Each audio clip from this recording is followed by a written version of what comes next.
ওবেসিটিটা আপনি ভাবুন যে আপনারও কিন্তু যেভাবে আমরা যে পুরনো দিনের খাদ্যাভ্যাস ছিল সেখান থেকে কিন্তু আমাদের চেঞ্জের ফলে আমরা কিন্তু একটা দিকে যেতে পারছি যেখানে নাকি আমার শরীরে বিভিন্ন রকম রোগ, diabetes, hypertension, kidney disease, arthritis, এমনকি ক্যান্সার, এই রোগগুলো কিন্তু আস্তে আস্তে আমার শরীরেও বাসা আসতে পারে। তাই আপনাকে ওবেসিটি বা ওভারওয়েট হতে দেবেন না। তার জন্য যে খাবারগুলো খাওয়া দরকার, আপনার নিকটবর্তী কোনো স্বাস্থ্যকর্মী বা তাদের সাথে কথা বলুন বা ডায়েট কাউন্সিলের সাথে কথা বলুন। রোজ হাঁটুন।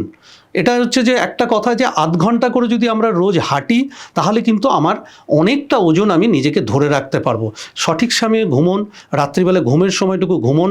সেই জায়গাটায় বসে থেকে যে মোবাইল দেখা, টিভি দেখতে দেখতে আবার কিছুটা খাবার খাওয়া, সেই সব ছোটো ছোটো জিনিসগুলো যদি আমরা রোজ একটু একটু করে অভ্যেসটাকে পালন করতে পারি, আস্তে আস্তে চেঞ্জ করতে পারি, তাহলে কিন্তু আমরা এই ওবেসিটিটাকে রুখতে পারবো।